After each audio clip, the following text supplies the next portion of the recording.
I like you, you like me. If I like you, you like me. If I like you, yeah.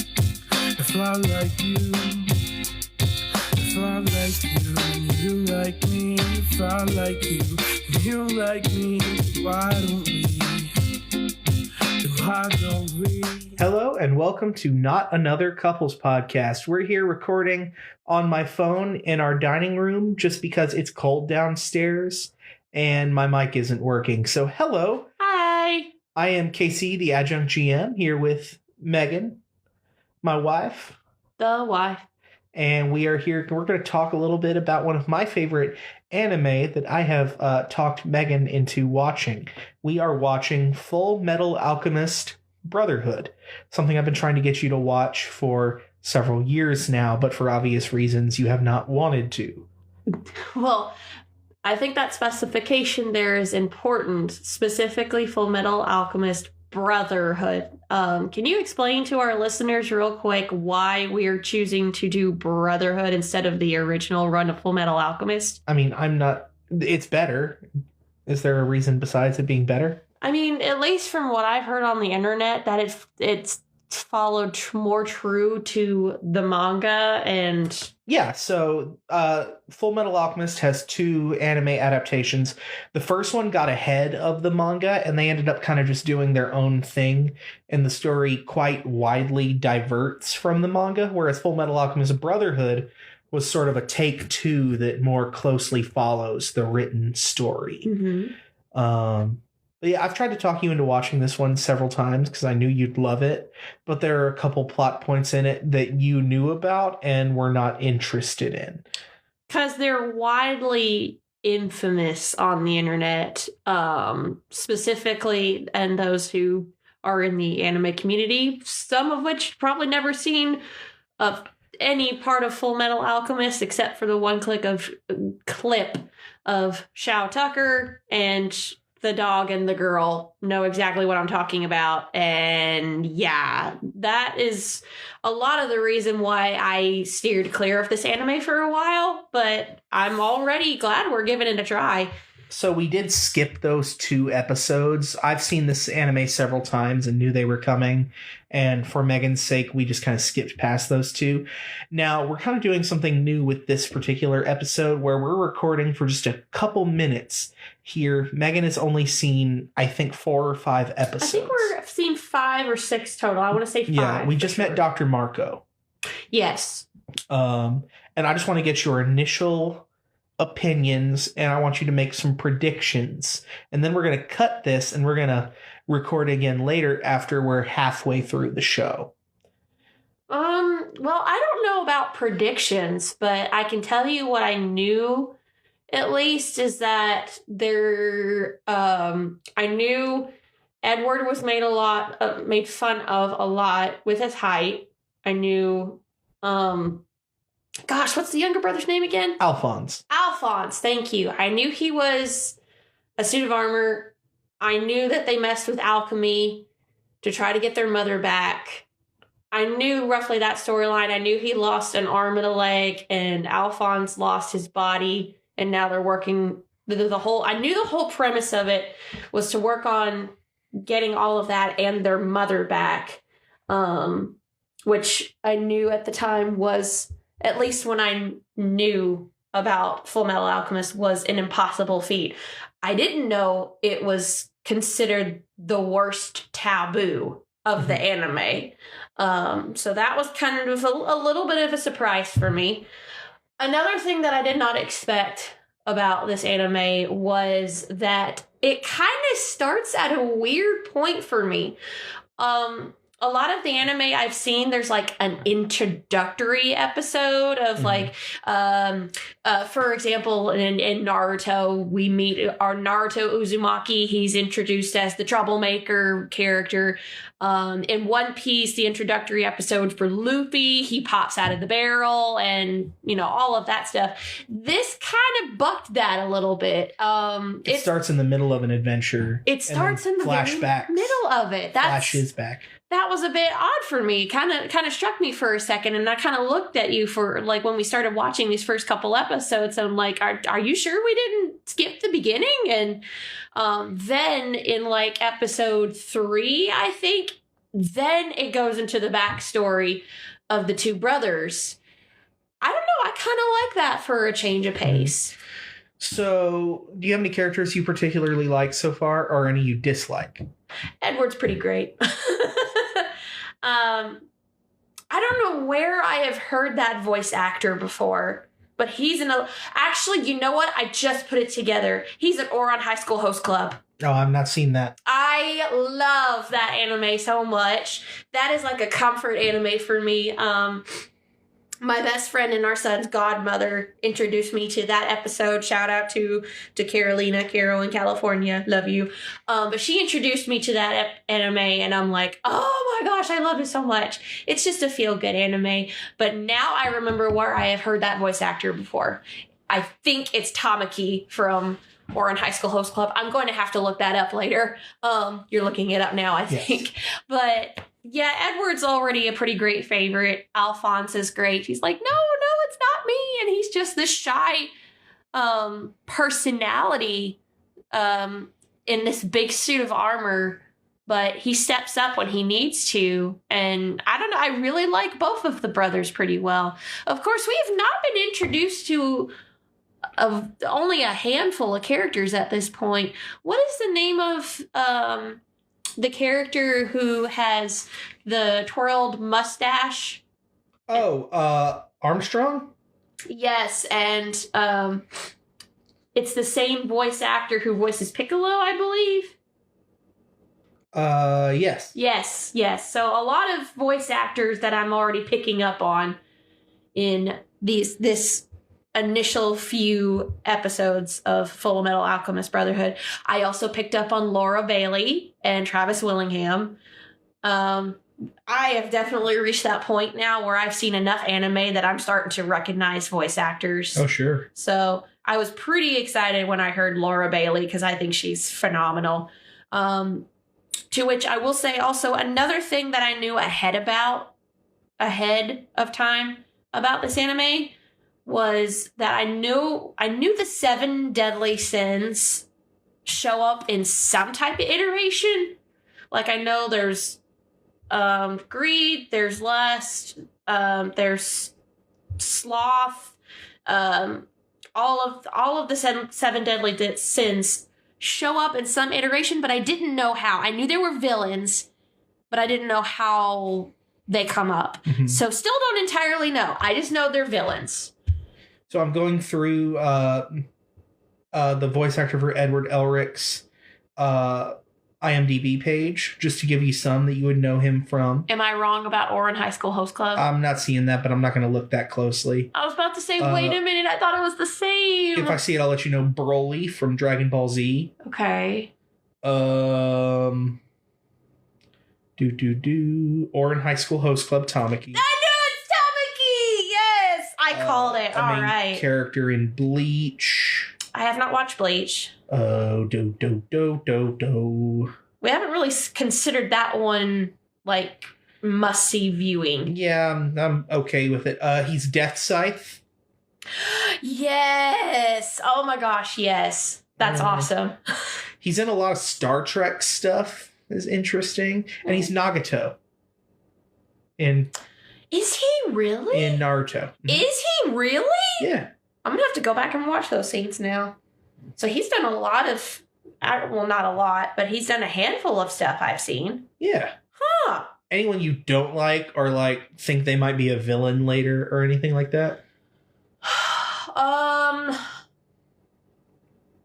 Well, see, the thing is, I don't know if we've watched enough episodes for me to guess like, oh, they're gonna turn evil at some point. You did already spoil for me a character death. You did warn me ahead of time to not get too attached to was it a corporal, a captain? I'm trying to remember. The one with the family. If you don't remember, I'm not going to tell you. Well, I know his face. Hughes. It's Corporal Hughes. Corporal, thank you. I was about to say, that's already been spoiled for me. So, but that kind of thing, I'm a sensitive soul. I need a warning like that because I will fall apart if I get too attached to a character and then they're just offed.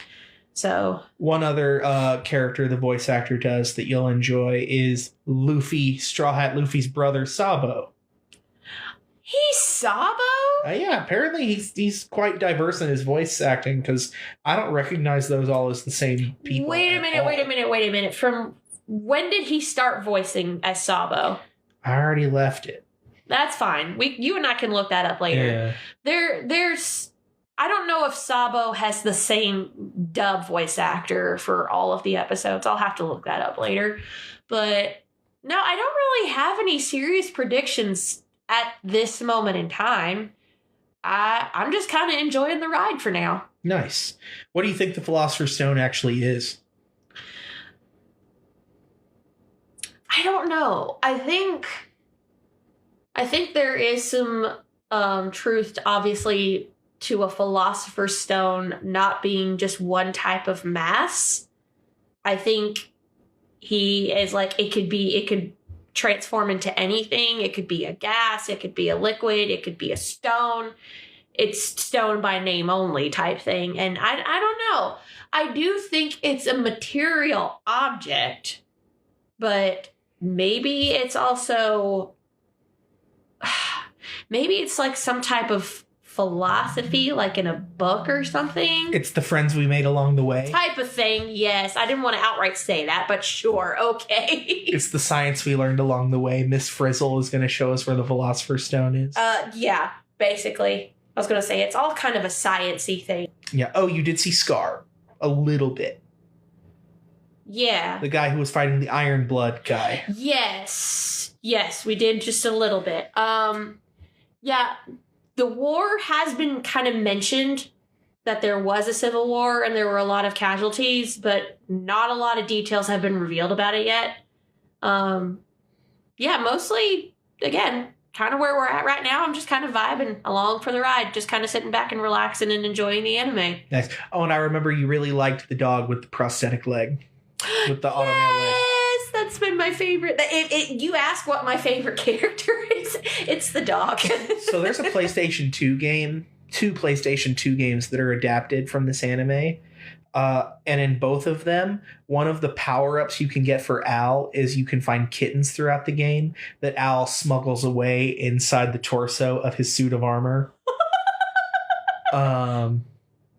Which I think you would enjoy. I love that. But I think we're going to go ahead and call it here because this is only part 1 of 3. We've been talking for 12 minutes so far. And we're going to end it here. And we're actually going to go watch some more Fullmetal. So we'll join you in just a second. Yeah. Not another couples podcast.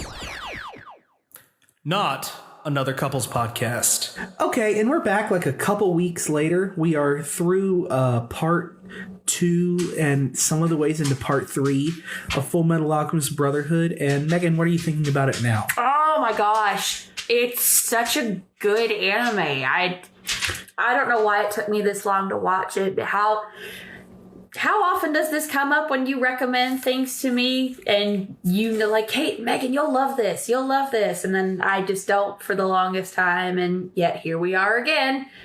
Once again, right on your recommendation. This was a great show that I've been very invested in for so long. Yeah. So we're going to keep things brief. I'm just going to ask you a few quick questions. Who's your favorite character at this point in time? Oh gosh. I remembered his name up until now. The guy who voices Piccolo with the big twirly mustache. Armstrong? Yes. He's got to be my favorite. Thank you. I had a brain fart for a second, but So I'll take that from the top. Okay. So far, who's your favorite character? Oh, definitely Armstrong. He's awesome. He brings a lot of comedic relief, but he's also a freaking badass. And even though I know in Armstrong, this is a voice actor that's played by a person who, let me try that again. So this is a voice actor that even though he does a fantastic job as Armstrong, he also voices several other characters that I'm familiar with, but he's able to separate himself in this character so well. But honestly, a good close second for my favorite character is Ed. What's been the biggest twist that you didn't see coming so far? Oh, man. Well, we're at the point now where I can say this. There's been 2 like moments in the series that have really stuck with me as, you know, like that's wow, love the writing in this. The first one for this was that the whole part where they discover that gluttony is a failed portal, but also during that episode, it's revealed that envy is a homunculus made up of the sacrifices of the city of Xerxes. And that just opened up a whole new world of theories, of questions, of so many things that I'm curious about now. It's like, what about this? What about that? What now? Hold on! And it makes me wonder how old each and every one of them really are. Favorite homunculus? Lust. And not for the reason you think. I just really, really, really love Laura Bailey. And her voice acting in this is just phenomenal in all this. All right. I don't know what the reason I think is, but okay. Because she's Lust. Duh. Any fun fan theories you have currently running? Oh my god! Who is Hohenheim? Because I suspected for the longest time that Ed and Al's father is the father of the homunculi. And I thought for the longest time that he had created Ed and Al.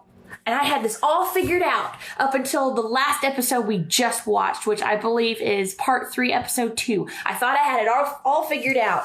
I had suspected from the beginning that father was the father and that he had Al and Ed as sacrifices for his homunculi up into the future, or his ascension to godhood.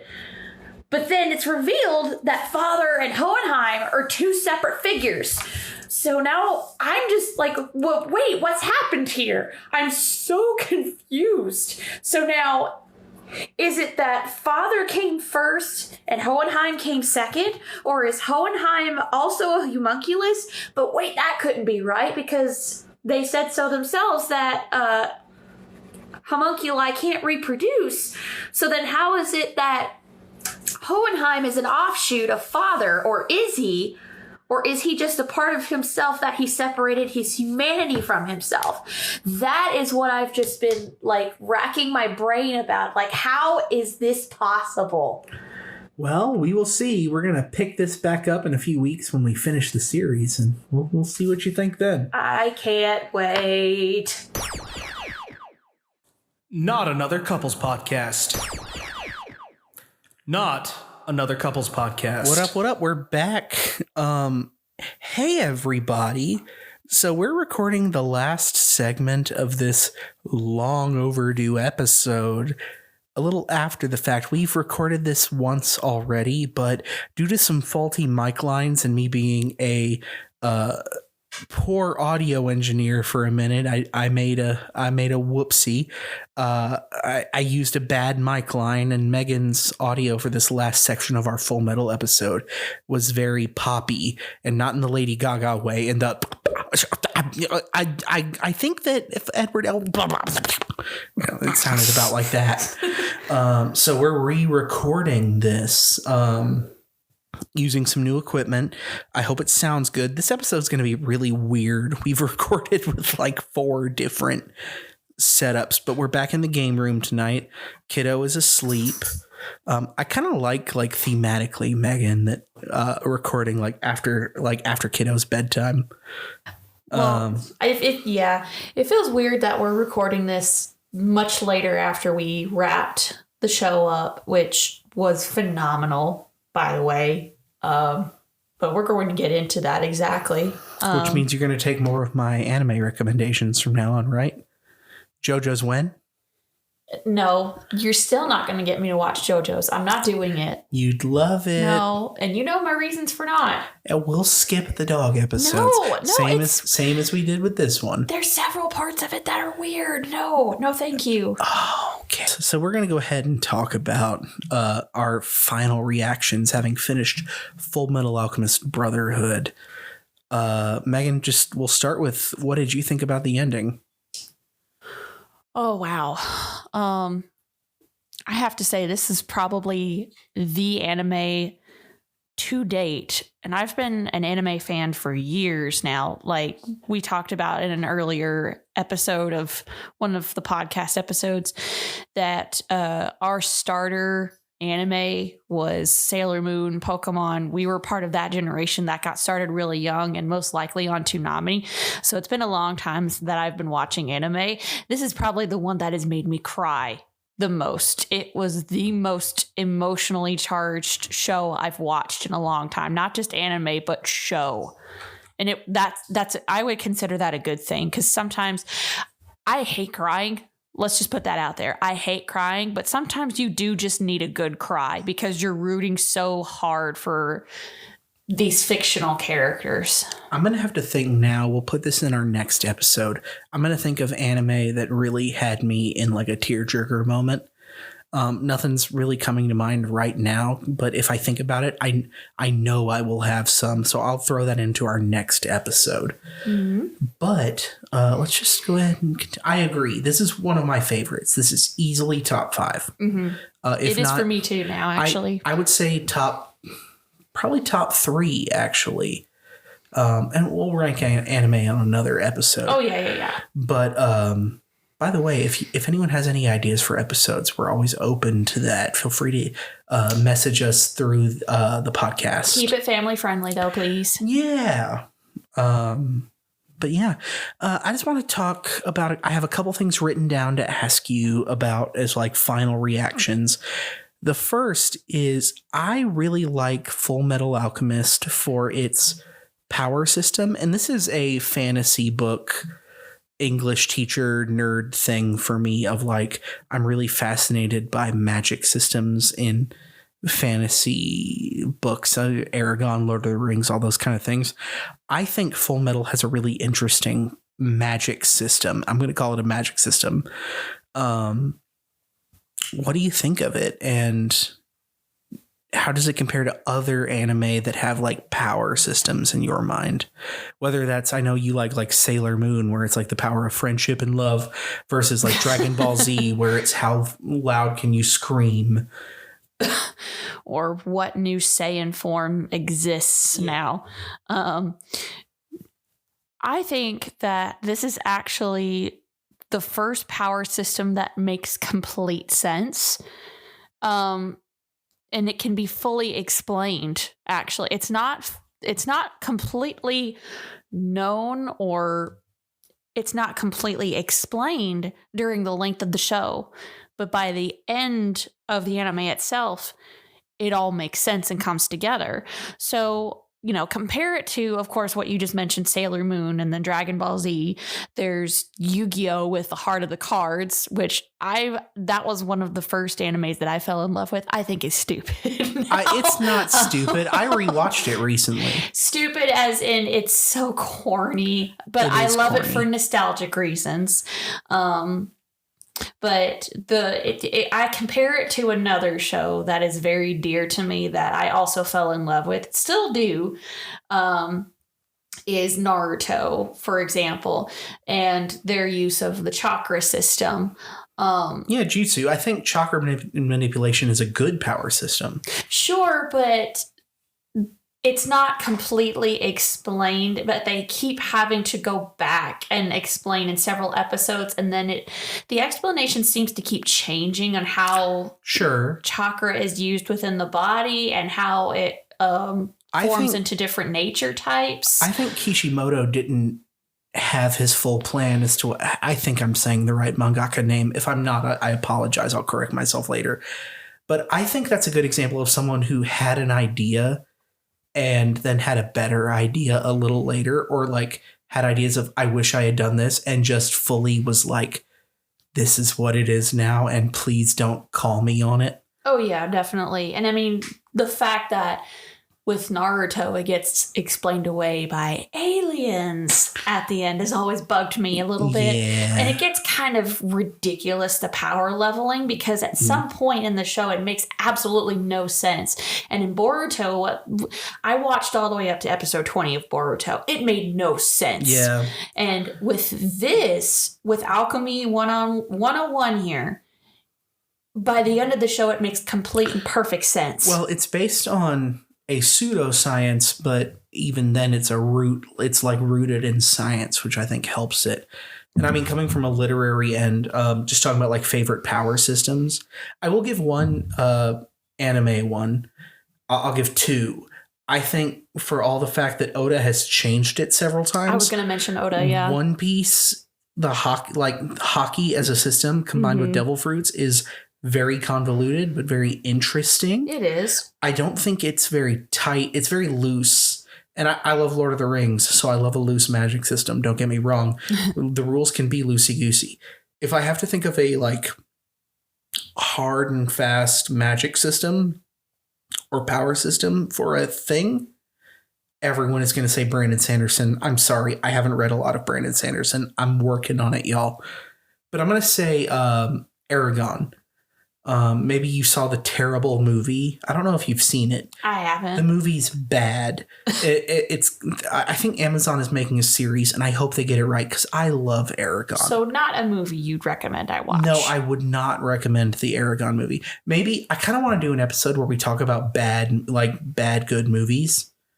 Maybe book to movie adaptations. Yeah, and this is a bad one. But the series, maybe we can combine this with like talking about Percy Jackson, how the first attempt sucked, but now the new one is good. And I could also talk about Twilight and what a dumpster fire the first movie was, but the books are great. I'll take your word for it.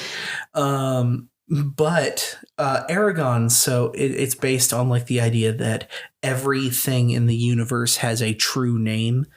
So the idea is like there's a language that's inherent to existence, and mages, people that practice magic, are those who seek out the true names of things. So like, for instance, the first word that Aragon learns in the ancient language is the word for fire, which is Brisingar. And knowing the true name of a thing lets you control it. So knowing how to say fire gives Aragon some amount of control over fire. But similar to, and it gets really complicated. Like in the later books, it's like they're trying to form like sentences and like constructing grammar to use magic. Like magic becomes like sentence structure, which is the perfect type of nerd for my English teacher ass. It really is. But I love it a lot. But I think that kind of fits well with Fullmetal, where similar in Aragon, to use magic, you have to expend the same amount of physical energy that it would take to do that thing physically. So for instance, if you are to move a boulder, you will be just with magic. It will happen instantaneously, but you lose just as much energy. You become just as tired as if you did it physically. And I think that's really neat. It comes into play in, I think, the third book, where the like rebellion, the like Star Wars rebels type of faction, are trying to figure out how to fund themselves. And the leader, Naswada, she's trying to like think of like ways to use magic to like cheat the economy. And it's like, yeah, but it still takes energy. So what's something that takes a lot of time, but not a lot of energy? Because that's where magic is the most useful. And they take over the textile business. So she starts having like the mages like make lace garments and doilies and things like that, and take over the like sell textiles to nobles because they can make it faster than any craftsman. And it's really clever. And I think that like that still hits that like Fullmetal, or like the thing that Fullmetal does with like equivalent exchange, like energy for output. It's neat. Sorry, I went real in depth for a second. You're all right. I think that makes a lot of sense. I think that's actually a lot why this is probably the best power system I've seen in an anime in a while, actually, is the equivalent exchange system. That's why it makes so much sense. They actually have an early on bit in both that's very similar. In the first book of Aragon, they're like in the desert and trying to think of a way to get water. And Aragon starts by trying to turn sand into water and like almost kills himself because it takes so much physical exertion to do that. And then realizes, oh wait, there's aquifers underneath us. I can pull water to the surface, and that's still exhausting. Something that doesn't happen in Brotherhood, but it's in the original anime, is Ed tries to convert sand into water, and it doesn't work, and then instead pulls water up from the ground. Which of the two came first, I wonder? Fullmetal. Definitely Fullmetal. So the manga, at least. So do you think the author of Aragorn would have gotten inspiration from Fullmetal Alchemist? The author of Aragorn is J.R.R. Tolkien. So probably not. That's what I'm asking. No, I'm just messing with you. I wonder if Christopher Paolini. I wonder if one inspired the other is what I'm asking here. Yeah, I wonder if Christopher Paolini has watched Fullmetal Alchemist. Because that's kind of a coincidence there. Is that like a nod or? I'm going to find his email address and ask this question. I have to. Oh, that's fascinating. By the way, I'm kind of glad in a way that this is late coming out and we had to re-record because scientists turned lead into gold for the first time in history. Very, very recently, as of May 2025. Yeah, accomplishing a dream of medieval alchemists. Very neat. We're going to actually get back on the topic of the anime now. I'm sorry. I went on a wild tangent. No, we've been on topic the whole time. We just got a little too in-depth. That's all. I'll take it. I wanted to talk about top emotion. You mentioned this is one of the few anime that have made you cry, which is funny because one of the other ones is one we've talked about previously, talking about Princess Mononoke. If you had to give top 3 moments in Fullmetal Alchemist Brotherhood that put you in an emotional place, what would they be? Oh.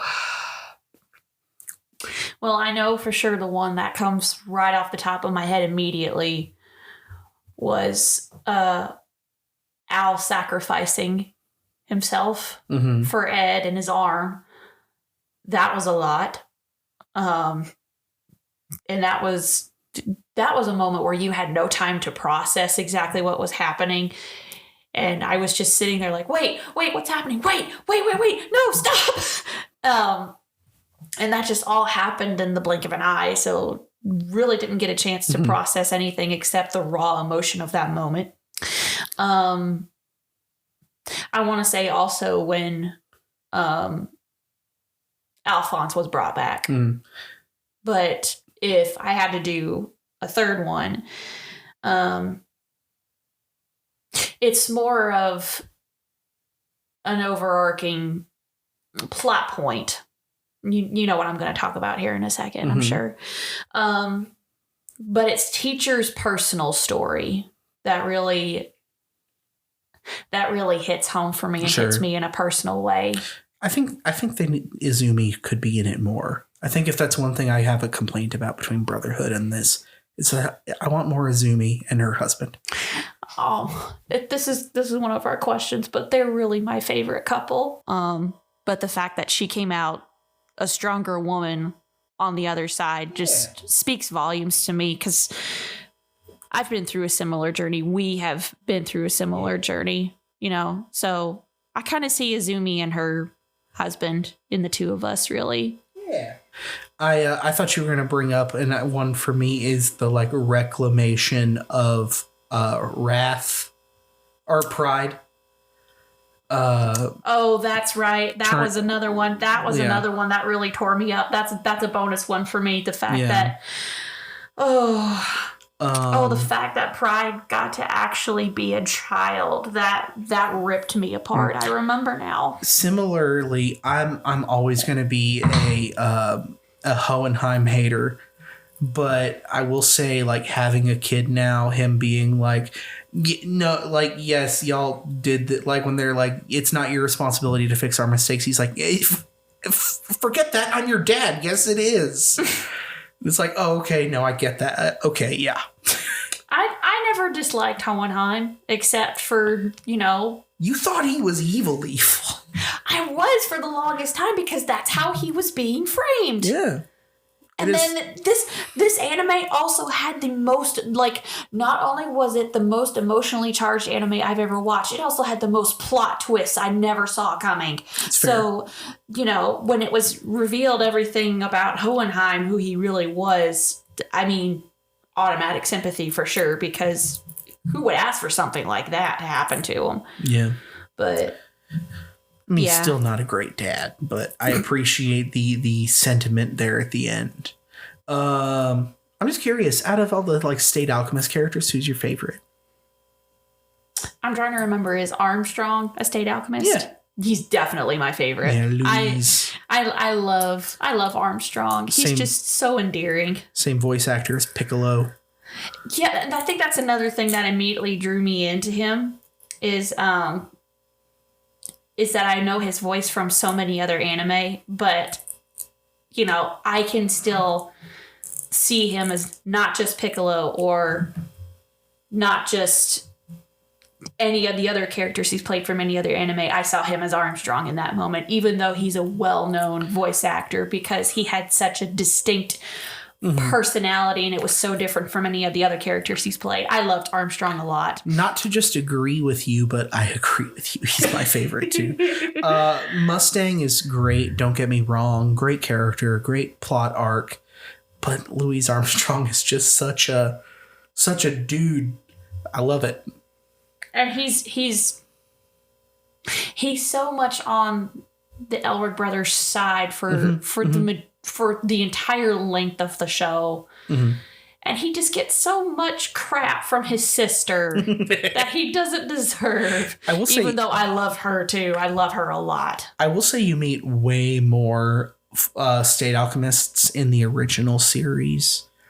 Some of them were very glanced over. You have the little looking dude, the dude with the umbrella that's in a single episode and gets killed by Scar. He reminds me too much of the villain from Cowboy Bebop that was similar. That's hilarious. Gimli, of course, the Crimson Lotus alchemist. Right. Marco is a State Alchemist. I mean, I know you love Shao Tucker, the Sewing Life alchemist.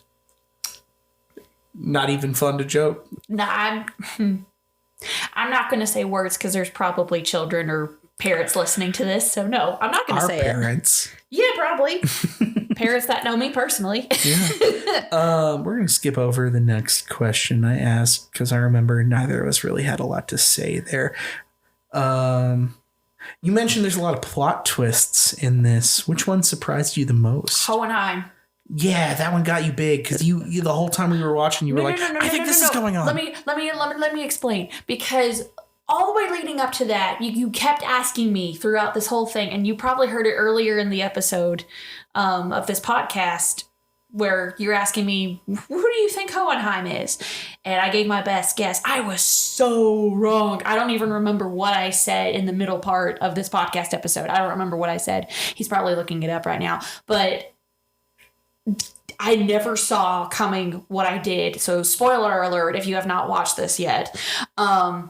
Yeah, I was in the middle of watching Fullmetal Alchemist Brotherhood. Casey was at home doing work downstairs, and Kiddo was at the grandparents. So I could just lay on the couch and watch and not have to worry about taking care of anything or anybody.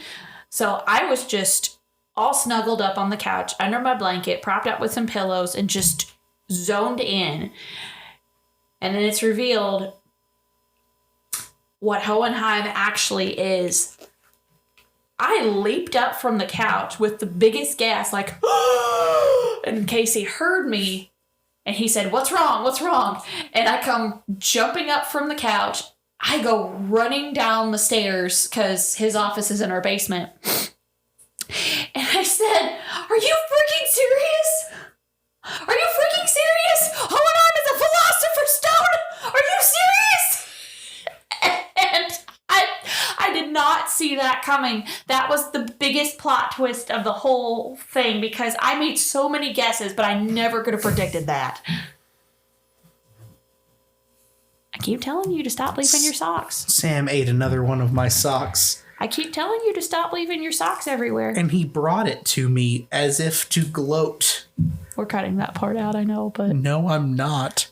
Our corgi ate my sock.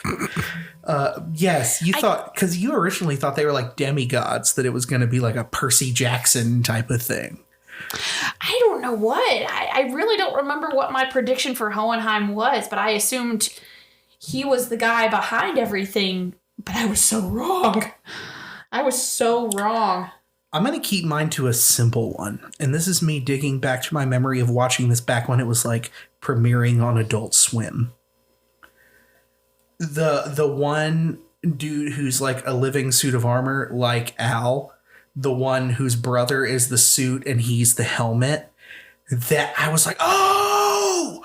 When that like got like, oh, the suit still moves because my brother is the body and I'm the head. Oh. That I did not see coming. And I was like, oh! Small twist. But I forgot about that. That was the one that caught you off guard, really? yes.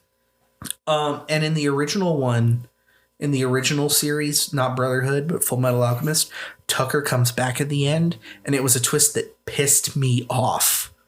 Nobody wants him back. Yeah, Nobody. It was a very Neon Genesis-y, like he's trying to bring back Nina. Like the whole bit, he's turned himself into a chimera to live longer, and he's trying to bring his daughter back because he regrets what he did. And I'm like, oh, boo-hoo, you're a war criminal. Nobody wants you back. Yeah. Bye. Moving on. If you could have an automail limb, which would it be, and what cool gadgets would you want to have? The only thing that I can think of is, as a mom, I would love if I could have an automail, specifically left arm, because I'm a right-handed person.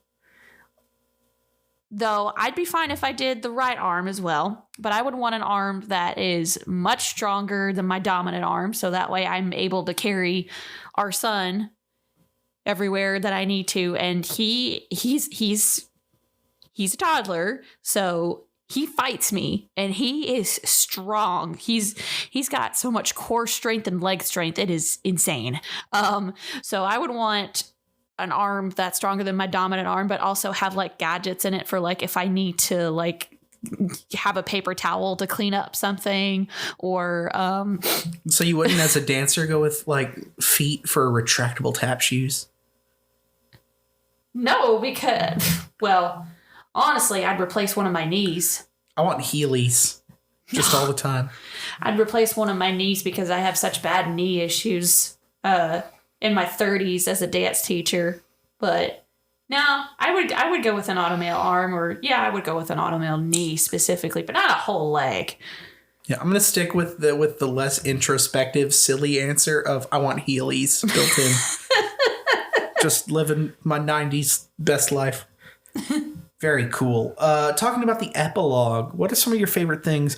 This is actually also one of my favorite plot twists, that Alphonse ends up with the princess. I was hoping for that the whole time. It still doesn't make sense to me. I know, because there's an age difference, but it's so sweet. It's also just kind of way out of left field to me. Anything else, though?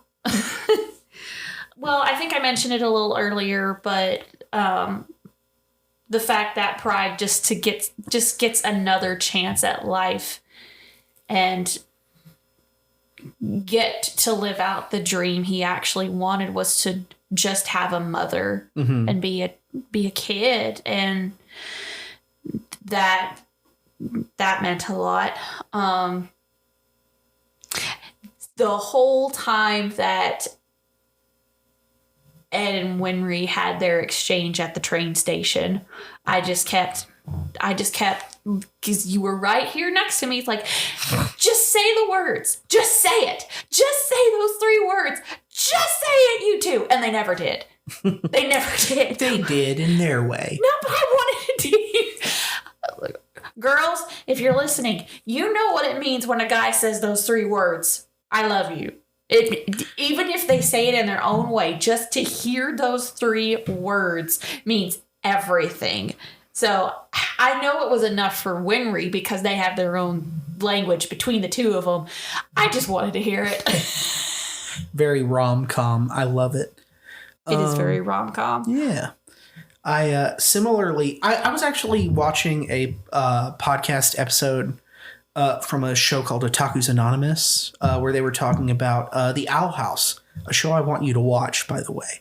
We need to do an episode to talk about The Owl House and and Gravity Falls and our favorite Disney. I have watched Gravity series. Falls all the way through twice, in fact. So. Yeah, but both are made by Alex Hirsch, or Alex Hirsch is involved with both. Mm-hmm. Very similar art style, but it's talking about. I think you're passingly familiar with Owl House.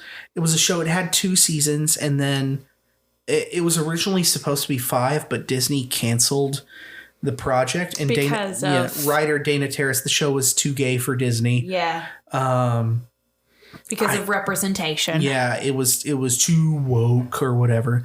It's excellent. Please go watch The Owl House. Because the representation of that community is not family friendly. Whatever. But after season 2, they had to wrap up really quickly. Which is a shame. But what they did was they included a big epilogue montage. And Danny Mata talking about it said, and I agree, that it provides fans with everything they need to build out their own, whatever they want to think about the world moving forward, to create their own stuff. And it leaves all this room for...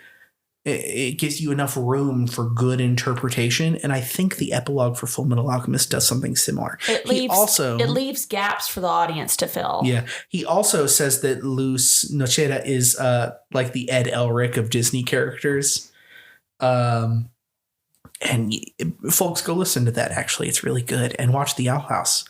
But in the way that she scientifically approaches learning magic as someone who can't use magic the way other people do, it's really good. We need to watch The Owl House. You'd love The Owl House. But yeah, you mentioned favorite couples and that you like who you like. Izumi and her husband forever. They're the sweetest. And again, it's just because they remind me of us so much. Yeah. I saw where someone compared them to the bakers in Kiki's Delivery Service. The baker lady and her husband. A little bit, but I love how much of a badass that Izumi is. Izumi is a badass. And that he's her biggest cheerleader and takes such good care of her, which is exactly what you do for me. Can't see my thumbs up right now, but that's my response to that. I have no complaints or arguments with that. Hot takes.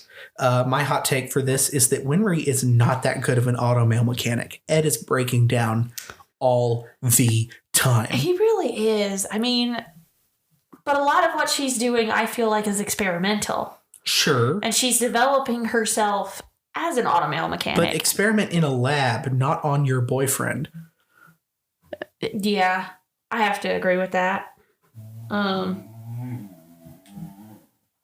Sam the Corgi agrees. I don't know if y'all could hear our dog just... I'm sorry, how did that go again? I don't know. Yeah, don't experiment on your boyfriend. Experiment with your boyfriend. I actually don't remember what my hot take was. That's okay. You don't have to have one. I was gonna say I had one and I don't remember, and I'm gonna kick myself for it later for not remembering, but I'm sure there were with any anime, there's going to be a lot of things that people disagree with. I don't remember what it was. Anyways, though, Megan, the final question, is this anime, in fact, the GOAT? Quite honestly, I think it's a very, very strong contender to be. The thing of it is that anime is not slowing down anytime soon. No, I think this has been one of the best years for anime as of late. Really, it truly has. This is the year that Solo Leveling and Apothecary Diaries came out, which is kind of the new hot ones. Frieren, Delicious in Dungeon. It's been a great year or two. Not to mention One Piece. We're, in the manga at least, approaching the final arc. And they have finally started coming out with new episodes as of late April 2025. I think Oda said the manga should finish in like 27. Yeah, that's what I was thinking, is that we're not far off from, probably one of the longest, not the longest, but one of the longest stories in anime. Yeah. So, if it isn't the GOAT, it probably currently is right now, but it's at least a top contender. Mm-hmm. There are probably many listeners out there who would argue against, like, well, what about this anime or that?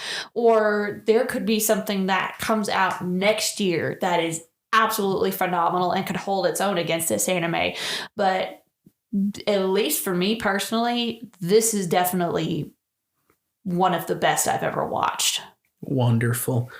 I agree. It's easily in my top 5, if not top 3.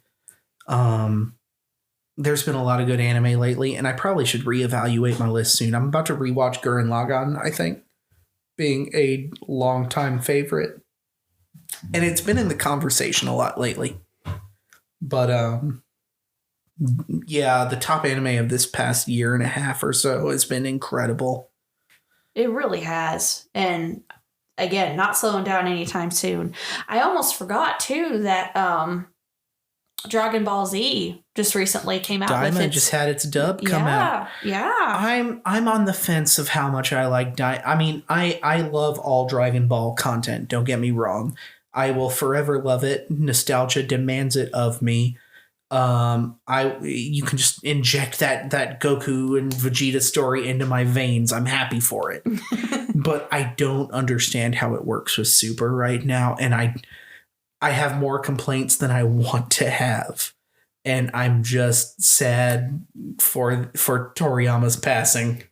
And am happy to see his final vision of his characters come to fruition. I mean, I kind of fell off the wagon with DBZ after the tournament with Super. Mm-hmm. And once Ultra Instinct, once that moment happened and then I knew everything was fine, I kind of lost interest in it after that, because then I'm just like, okay, well, now this is a cash grab. I get what you're talking about with his story coming through, for sure. But just for me personally, I kind of lost interest in it. Sure.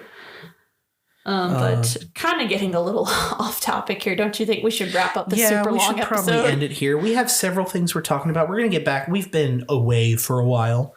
We're parents of a toddler. We're parents of a toddler, yeah. But we're going to get back to it. We've got summer coming up. We do have summer coming up and have a lot of great episode ideas. I'm thinking we're going to take Kiddo to the Memphis Zoo soon. We might record a little while we're there for funsies. I get to go to my first K-pop concert in 7 years. You do, and I want to see if your best friend that we're meeting in Atlanta will want to record with us while we're there. And so we're going to do a little travel recording, I think, in the future. We'll see how well our setup works. But yeah, I want to talk about Stardew Valley on an episode, especially with Haunted Chocolatier being in the zeitgeist soon.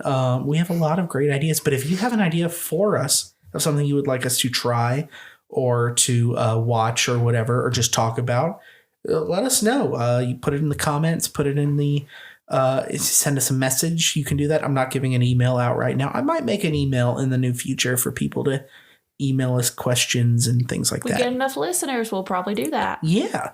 So check us out on wherever you like to watch podcasts and stuff. Watch? People can't watch or listen with their eyes. Not yet. Technology's not come that far. You can find me on any social media site as the Adjunct GM, which is where I post a lot of like what we're recording and producing and all that good stuff. I stream on Twitch also as the Adjunct GM. You can find Megan streaming games. I'm about to get back into streaming in like big time. Like I have some things I'm really excited to stream. But for now, we're going to end that here with a joke, as we always do. We always end every episode with a joke, and I have one for you. You know, everyone wants to be an alchemist until things change. All right, and on that note, bye. Bye. You like me, why don't we? I don't